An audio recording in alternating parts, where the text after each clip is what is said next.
नमस्कार दोस्तों, मैं हूं संजय मंडावी और स्वागत है हमारे YouTube चैनल में। तो देखिए, पिछले वीडियो में हमने भौतिक विज्ञान का पार्ट 8 कवर किया था और आज की इस वीडियो में हम पार्ट 9 कवर करेंगे। तो अगर आपको वीडियो पसंद आएगी तो आप वीडियो को लाइक कीजिएगा, शेयर कीजिएगा और हमारे YouTube चैनल मंडावी एजुकेशंस को सब्सक्राइब कीजिएगा। आपके सब्सक्राइब करने से हमें सपोर्ट मिलता है। इस चैनल के थ्रू आप घर बैठे तैयारी कर सकते हैं, ठीक। साथ ही साथ हमारे टेलीग्राम चैनल को ज्वाइन कीजिएगा और हमारे फेसबुक पेज को भी लाइक कीजिएगा। लिंक जो है वो डिस्क्रिप्शन में दे दिया गया है।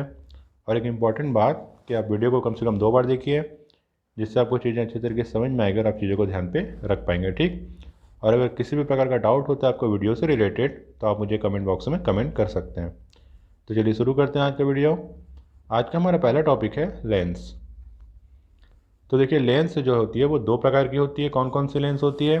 तो अवतल लेंस होती है और उत्तल लेंस होती है, ठीक। हमने पहले ही पढ़ा इसके बारे में। तो देखिए, दोनों ओर से दबी हुई सतहों से घिरे माध्यम को अवतल लेंस कहते हैं। इसका मध्य भाग पतला एवं किनारे मोटे होते हैं। तो यहाँ पर क्या कहना चाह रहे हैं पॉइंट, कि दोनों ओर से दबी हुई सतहों से घिरे माध्यम को अवतल लेंस कहते हैं। जो अवतल लेंस होती है वो किस तरीके से होती है? ये दोनों सतह से इस तरीके से धसी वो होती है, दबी हुई होती है, ठीक है। तो इससे क्या कहते हैं? अवतल लेंस कहते हैं। और इसका मध्य भाग पतला और किनारे क्या होते हैं? मोटे होते हैं। मध्य भाग जो होता है वो पतला होता है और किनारे जो होते हैं वो मोटे होते हैं, ठीक। अब यहाँ पर देखिए, अगला पॉइंट है, दोनों ओर से उभरी हुई सतहों से घिरे माध्यम को उत्तल लेंस कहते हैं। इसका मध्य भाग मोटा एवं किनारे पतले होते हैं। तो देखिए, यहाँ पर अब क्या कहना चाह रहा है कि दोनों ओर से उभरी हुई सतहों से घिरे माध्यम को उत्तल लेंस कहते हैं। तो देखिए, उत्तल लेंस कैसा होता है? उत्तल लेंस इस तरीके से होता है, ठीक है। उत्तल लेंस दोनों तरफ से क्या होता है? उठा हुआ होता है, ठीक है, उभरा हुआ होता है। और इसका मध्य भाग मोटा, ठीक है, इसका मध्य भाग क्या होता है? मोटा होता है और किनारे जो होते हैं पतले होते हैं। अवतल लेंस में क्या होते हैं? मध्य भाग पतला होता है और किनारे जो होते हैं मोटे होते हैं। पर यहाँ उत्तल लेंस में मध्य भाग जो होता है मोटा होता है और किनारे क्या होते हैं? पतले होते हैं, ठीक। अब यहाँ पर देखिए, अगला पॉइंट है, वायु का बुलबुला द्रव में अवतल लेंस की भांति कार्य करता है। तो देखिए, जो वायु का बुलबुला होता है वह द्रव में किस भांति कार्य करता है? तो अवतल लेंस की भांति कार्य करता है। ध्यान पर रखिएगा, यहाँ पर क्वेश्चन बन सकता है कि वायु का बुलबुला द्रव में किस लेंस की भांति कार्य करता है? तो अवतल लेंस की भांति कार्य करता है, ठीक। अब यहाँ पर देखिए, अगला पॉइंट है, जब लेंस अधिक अपवर्तनांक वाले द्रव में डुबोया जाता है तो इसकी फोकस दूरी बढ़ जाती है तथा उत्तल लेंस अवतल लेंस की भांति तथा अवतल लेंस उत्तल लेंस की भांति कार्य करता है। तो देखिए, अपने पॉइंट क्या कहना चाह रहा है कि जब लेंस अधिक अपवर्तनांक वाले द्रव में डुबोया जाता है, ठीक है, जिसका अपवर्तनांक क्या होता है? अधिक होता है, जीव द्रव का, उसमें डुबोया जाता है, ठीक है, लेंस को, तो इसकी फोकस दूरी बढ़ जाती है। देखिए, लेंस, दोनों लेंस में क्या होती है? एक फोकस दूरी होती है, ठीक है, और एक फोकल लेंथ होता है। तो उसकी फोकस दूरी बढ़ जाती है लेंस की, तथा उत्तल लेंस अवतल लेंस की भांति तथा अवतल लेंस जो है उत्तल लेंस की भांति कार्य करने लगता है। देखिए, उल्टा हो जाता है, जो उत्तल लेंस है वो अवतल लेंस की भांति कार्य करने लगती है, क्योंकि फोकस दूरी बढ़ जाती है। इस वजह से क्या होती है? उत्तल लेंस जो है वो अवतल लेंस की भांति कार्य करने लगता है और जो अवतल लेंस है वो उत्तल लेंस की भांति कार्य करने लगता है। बस सिंपल सी चीज़ है, क्योंकि लेंस को जब अधिक अपवर्तनांक वाले द्रव में डुबोया जाता है तो अवतल लेंस और उत्तल लेंस दोनों की फोकस दूरी बढ़ जाती है, जिसकी वजह से क्या होता है कि जो अवतल लेंस है वो उत्तल लेंस की तरह कार्य करने लगता है और जो उत्तल लेंस है वो अवतल लेंस की तरह कार्य करने लगता है। बहुत ही सिंपल चीज़ है। अब यहाँ पर देखिए, अगला है, लेंस की क्षमता का मात्रक डायोप्टर होता है। तो यहाँ से क्वेश्चन बन सकता है कि लेंस की क्षमता का मात्रक क्या होता है? तो डायोप्टर होता है। ध्यान रखिएगा।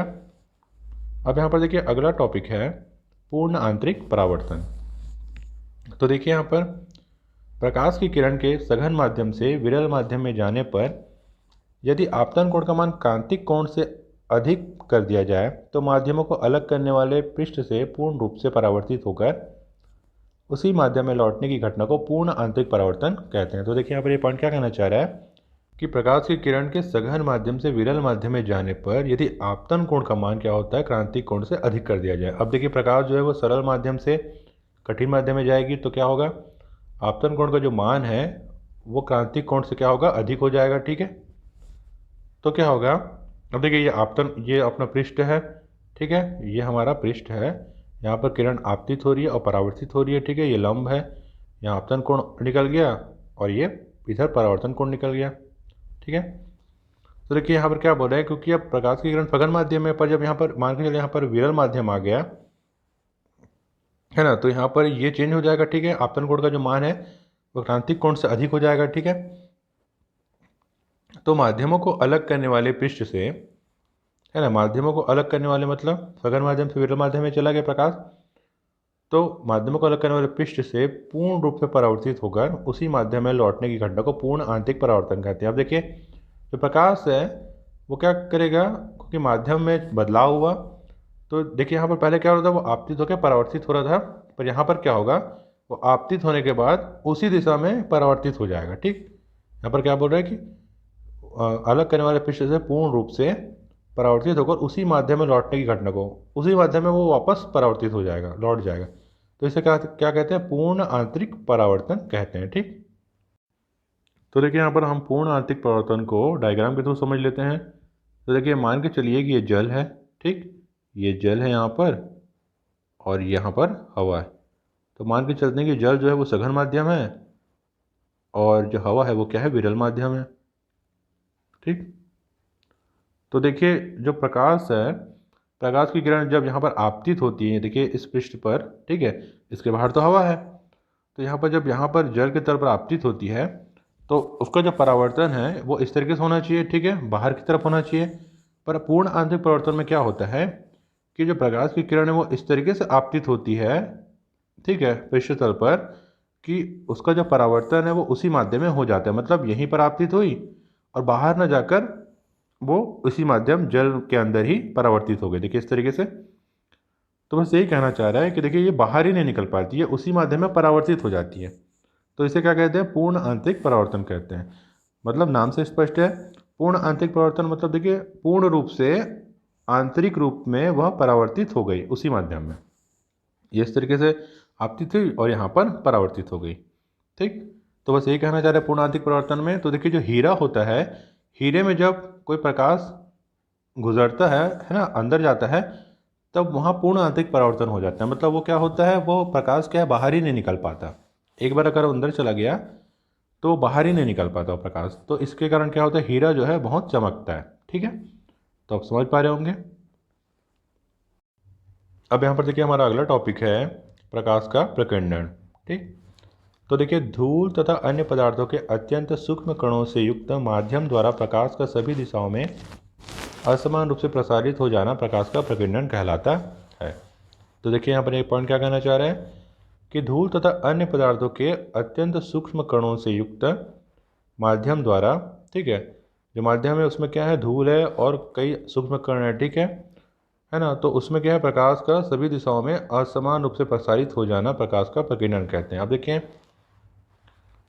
प्रकाश क्या होता है, वह धूल या कई सूक्ष्म कणों से युक्त जो माध्यम होता है उसमें प्रकाश क्या होता है, सभी दिशाओं में फैल जाता है, ठीक है, असमान रूप से प्रसारित हो जाता है, मतलब फैल जाता है, तो उसे क्या कहते हैं, प्रकाश का प्रकीर्णन कहते हैं। मतलब ये प्रकाश है, मान के चलिए, है ना, ये कोई माध्यम है, ठीक है, मान के चलिए कोई माध्यम है, प्रकाश यहाँ जैसे इस माध्यम से गुजरा तो वो पूरी तरीके से बिखर गया, प्रकाश पूरी तरीके से असमान रूप से प्रसारित हो गया, तो उससे क्या होता है, वो प्रकाश का प्रकीर्णन है। अब जैसे मान के चलिए जो हमारा आसमान है वो नीला क्यों दिखाई देता है, तो आसमान नीला क्यों दिखाई देता है, क्योंकि वो उसमें प्रकाश का प्रकीर्णन हुआ है, ठीक है, प्रकाश असमान रूप से प्रसारित हो गए हैं आसमान में, इसलिए वो क्या होता है, नीला दिखाई देता है। ठीक, अब यहाँ पर क्या कहना चाह रहा है, यहाँ पर आपको समझ में आ गया प्रकाश का प्रकीर्णन।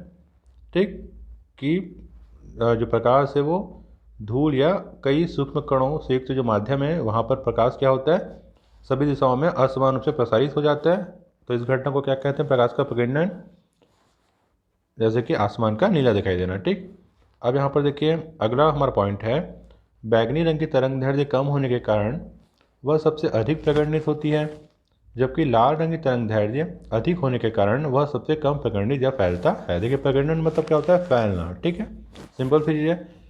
तो प्रकाश का प्रकर्णन मतलब क्या होगा, प्रकाश का फैलना, बस। तो देखिए बैगनी रंग की तरंग दैर्ध्य कम होने के कारण, देखिए बैगनी रंग की जो तरंग दैर्ध्य है वो सबसे कम होती है, इसके कारण क्या होता है, वह सबसे अधिक प्रकर्णित या फैलता है। ठीक, और यहाँ पर देखिए लाल रंग की जो तरंग दैर्ध्य वो सबसे अधिक होती है, इसलिए वह सबसे कम प्रकर्णित या फैलता है, ध्यान रखिएगा। अब देखिए यहाँ पर सबसे इम्पॉर्टेंट बात कि अगर वीडियो पसंद आएगी आपको तो आप वीडियो को लाइक कीजिएगा, शेयर कीजिएगा और हमारे यूट्यूब चैनल मंडावी एजुकेशन को सब्सक्राइब कीजिएगा।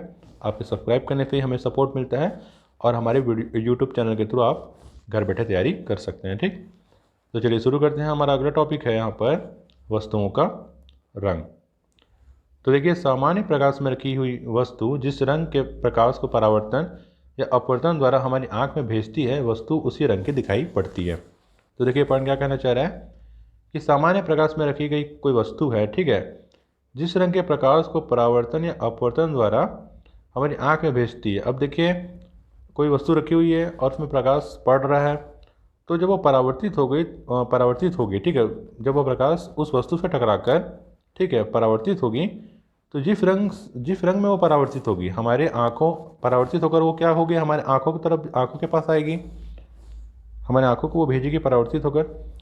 तब वो जिस रंग में परावर्तित होकर हमारे आँखों को भेजेगी, तो वो वस्तु हमें उसी रंग की दिखाई पड़ेगी। बस ये कहना चाह रहा है, परावर्तन या अपवर्तन द्वारा हमारी आँखों में भेजती है, वस्तु क्या होती है, उसी रंग की दिखाई पड़ती है, बस।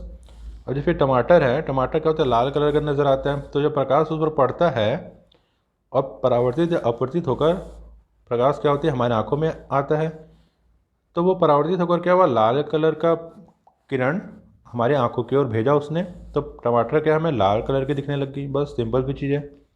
अब यहाँ पर देखिए, सिर्फ एग्जाम्पल के थ्रू मैंने बताया, ठीक है, एग्जाम्पल था बस वो। अब यहाँ पर देखिए अगला है पॉइंट, जब श्याम पट पर श्वेत प्रकाश डाला जाता है तो यह काले रंग का दिखाई देता है, क्योंकि यह प्रत्येक सभी रंग को अवशोषित कर लेता है।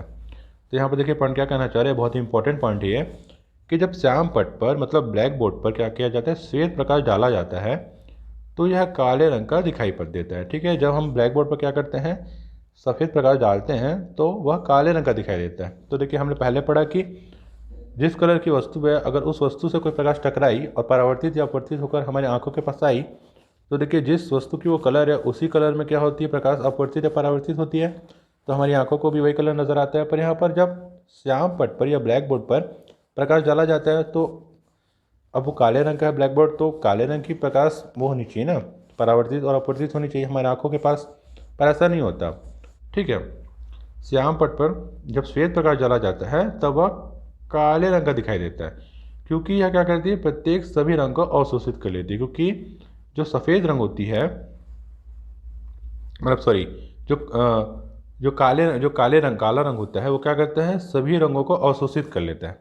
ठीक है, तो देखिए आप ध्यान में रखिएगा, काला रंग क्या किया, सफ़ेद रंग को अवशोषित कर लिया और उसे काला बना दिया। ठीक है, उस रंग को क्या बना दिया, काला बना दिया, और वो हमारे आंखों को परावर्तित कर दिया, तो हमें ब्लैक बोर्ड काले दिखाई दे रही है। ठीक, तो यहाँ पर ध्यान रखिएगा, यहाँ पर क्वेश्चन बन सकता है कि कौन सा रंग सभी रंगों को अवशोषित कर लेता है, तो काला रंग क्या करता है, सभी रंगों को अवशोषित कर लेता है। तो देखिए यहाँ पर जो सफ़ेद रंग होता है, वह क्या होता है, सभी रंगों का मिक्सर होता है। ठीक है, सभी रंगों को मिला दिया जाए तो सफ़ेद रंग बनता है। तो देखिए 7 रंग होते हैं। देखिए इंद्रधनुष में कौन कौन से, देखिए यहाँ पर उन्हें याद रखने का एक तरीका है, बैजानी, हपी, नाला। ठीक, आपको पता होगा। देखिए बैजानी, हपी, नाला। ठीक, तो यहाँ पर देखिए 7 रंग हैं। तो देखिए बै से बैगनी, जा से जामुनी, नी से नीला, ह से हरा, पी से पीला, ना से नारंगी और ला से लाल। तो ये 7 रंग होते हैं। ठीक है, तो इनमें जो बैगनी रंग का तरंग दैर्ध्य क्या होता है, सबसे कम होता है, इसलिए वो प्रकाश बहुत ज़्यादा फैलाता है, प्रकीर्णन ज़्यादा होता है। और लाल रंग का सबसे अधिक तरंग दैर्ध्य होता है, इसलिए वह सबसे कम प्रकीर्णित होता है, मतलब खुद पे कम फैलता है। और यहाँ पर देखिए जो अब काला रंग होता है, ठीक है, ये इंद्रधनुष में काला रंग तो नहीं है, तो जो काला रंग होता है वो क्या करता है, प्रकाश को अवशोषित कर लेता है। ठीक है, अब यहाँ पर देखिए अगला हमारा टॉपिक है प्रकाश के व्यवहारिक उदाहरण। अब देखिए कौन कौन से प्रकाश के व्यवहारिक उदाहरण है, वो थोड़ा देख लेते हैं और समझ लेते हैं।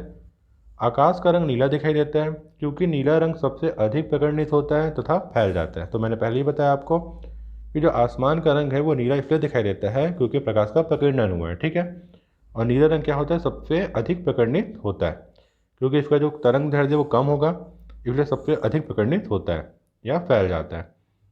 अब यहाँ पर देखिए अगला पॉइंट है, खतरे के निशान लाल रंग के बनाए जाते हैं, क्योंकि लाल रंग की तरंग दैर्ध्य अधिक होती है, जिसके कारण इसका प्रकीर्णन कम होता है एवं यह दूर तक दिखाई देता है। ठीक, तो यहाँ पर क्या कहना चाह रहे हैं पॉइंट कि खतरे के जो निशान होते हैं वो लाल रंग के बनाए जाते हैं। अब देखिए जो लाल रंग का निशान बनाया जाता है खतरे का, वह ऐसे ही नहीं बना दिया गया कि चलिए लाल रंग है तो खतरे का निशान बना दीजिए, नहीं, उसका जो तरंग दैर्ध्य होता है ना वो सबसे अधिक होता है, ठीक है, लाल रंग का। इसलिए उसको क्या किया गया है, खतरे का निशान बनाया गया क्योंकि वह प्रकीर्णित नहीं होता, मतलब जल्दी फैलता नहीं है, ठीक है, बहुत ही कम फैलता है, बहुत ही कम प्रकीर्णित होता है और यह दूर तक दिखाई देता है। अगर आप लाल रंग को दूर से भी देखेंगे तो एकदम आपको दिखाई दे देगा लाल रंग, ठीक है। बाकी कलर ऐसे दिखाई नहीं देता जैसे लाल रंग दिखाई देता है। इसलिए क्या करते हैं उसे खतरे के निशान के लिए, खतरे के निशान के लिए उसको बनाते हैं क्योंकि ताकि अगर कोई दुर्घटना हो या कुछ हो तो दूर से ही लोगों को वह नज़र आ जाए। ठीक, अब यहाँ पर देखिए अगला पॉइंट है, हम दर्पण में अपने आप को देख पाते हैं क्योंकि दर्पण से प्रकाश का परावर्तन होता है। तो यहाँ पर क्या कहना चाह रहे हैं कि हम दर्पण में अपने आप को तभी देख पाते हैं जब दर्पण से क्या होता है, प्रकाश का परावर्तन होता है। अगर दर्पण से प्रकाश का परावर्तन नहीं होगा तो हमारा प्रतिबिंब नहीं बनेगा, ठीक है। तो यहाँ पर जब हम दर्पण में देखते हैं तो क्या होता है, प्रकाश हमसे आकर क्या होता है, दर्पण में टकराता है और दर्पण से टकराकर परावर्तित होता है। तब क्या होता है, हमको हमारा प्रतिबिंब नजर आता है। ठीक, ध्यान रखिएगा। अब यहाँ पर अगला है, देखिए वायुमंडल में अपवर्तन के कारण ही हमें तारे टिमटिमाते हुए प्रतीत होते हैं। तो देखिए वायुमंडल में क्या होता है, जो तारे जो टिमटिमाते हैं वो किस वजह से है, तो अपवर्तन की वजह से। यहाँ से क्वेश्चन बन सकता है कि वायुमंडल में जो तारे हैं वो क्यों टिमटिमाते हैं, क्योंकि अपवर्तन होता है, ठीक है, उनका प्रकाश का अपवर्तन होता है, इसलिए तारे के यहाँ टिमटिमाते हैं। अब यहाँ पर देखिए अगला पॉइंट है, वर्षा के मौसम में इंद्रधनुष दिखाई देता है जो प्रकाश के वर्ण विक्षेपण का उदाहरण है, जिसमें प्रकाश का अपवर्तन एवं पूर्ण आंतरिक परावर्तन की घटनाएं शामिल होती हैं। तो हमने पहले ही पढ़ा है अपवर्तन और पूर्ण आंतरिक परावर्तन, ठीक है। तो यहाँ पर ये पॉइंट क्या कहना चाह रहे हैं कि वर्षा के मौसम में इंद्रधनुष दिखाई देता है, इंद्रधनुष जो प्रकाश के वर्ण विक्षेपण का उदाहरण है। तो देखिए प्रकाश का वर्ण विक्षेपण होता है, ठीक, तब क्या होता है, इंद्रधनुष हमें दिखाई देता है। मतलब प्रकाश जो है, ठीक है, जो सफ़ेद प्रकाश है ना, जब प्रकाश सफ़ेद होता है तो उसमें सभी रंग मिले होते हैं, ठीक है, 7 तो रंग मिले होते हैं। तो जो वर्ण विक्षेपण होता है, मतलब जो प्रकाश है जब वो बिखर जाता है, ठीक है, तब वो अलग अलग रंग में बढ़ जाता है, ठीक है, यही वर्ण विक्षेपण है। तो हमें क्या दिखाई देता है, इंद्रधनुष दिखाई देता है, मतलब बैजानी हपीनाला दिखाई देता है, ठीक है, इन रंगों में, जिसमें प्रकाश का अपवर्तन एवं पूर्ण आंतरिक परावर्तन की घटनाएं शामिल होती हैं। अब देखिए उसमें, उस प्रकाश में क्या होता है, प्रकाश का अपवर्तन भी होता है और पूर्ण आंतरिक परावर्तन भी होता है। अब देखिए पूर्ण आंतरिक परावर्तन कैसे हुआ, प्रकाश क्या हुआ, सघन माध्यम से विरल माध्यम की ओर गया। मतलब इंद्रधनुष कब दिखाई देता है हमें, जब बरसात होती है, ठीक है, जब बरसात होती है, बादल छाया रहते हैं, तब हमें क्या दिखाई देता है, इंद्रधनुष। मतलब प्रकाश सघन माध्यम में है, पर जब बरसात हुई तो पानी गिरने लगा, तो प्रकाश क्या हुआ, विरल माध्यम में गमन करने लगा। तो उससे क्या हुआ, वर्ण विक्षेपण हुआ, ठीक है, प्रकाश का पूर्ण आंतरिक परावर्तन हुआ, तो रंग क्या है, आपस में बढ़ गए, फैल गए, प्रकीर्णित हो गए, तो हमें इंद्रधनुष दिखाई देने लग गया। बस सिंपल सी चीज़ है। अब देखिए यहाँ पर अगला है, जल के अंदर पड़ी हुई वास्तविक गहराई से कुछ ऊपर दिखाई पड़ती है। अब देखिए जल के अंदर कोई वस्तु अगर पड़ी है तो वास्तविक गहराई से कुछ ऊपर दिखाई पड़ती है, आपने देखा होगा, ठीक है। अब यहाँ पर देखिए अगला है, रेगिस्तान में मरीचिका, जल में चमकदार बुलबुले, हीरे का चमकना इत्यादि पूर्ण आंतरिक परावर्तन पर आधारित है। प्रकाशिक तंतु या ऑप्टिकल फाइबर जो पूर्ण आंतरिक परावर्तन पर आधारित है का उपयोग डॉक्टरों द्वारा एंडोस्कोपी में किया जाता है। तो यहाँ पर ये पॉइंट क्या कहना चाह रहा है कि रेगिस्तान में जो मरीचिका होती है, ठीक है, मरीचिका आप समझ रहे होंगे, मरीचिका, मरीचिका मतलब दूर से आपको ये एहसास होगा कि पानी है, ठीक है, पानी का आभास होता है रेगिस्तान में, तो वही क्या कहलाती है, मरीचिका कहलाती है। जल में चमकदार बुलबुले, ठीक है, जल में आपने देखा होगा बुलबुले चमकदार, हीरे का चमकना, ठीक है, और इत्यादि पूर्ण आंतरिक परावर्तन पर आधारित है। देखिए हीरे का जो चमकना है बहुत ही फेमस उदाहरण है पूर्ण आंतरिक परावर्तन का, ठीक। हीरे के अंदर जब प्रकाश जाता है, ठीक, तब वह उसी माध्यम में घूमता रहता है, ठीक है, वो बाहर नहीं निकल पाता, तो क्या होता है, उसका पूर्ण आंतरिक परावर्तन होता है, जिससे क्या है कि हीरा क्या है, चमकने लगता है।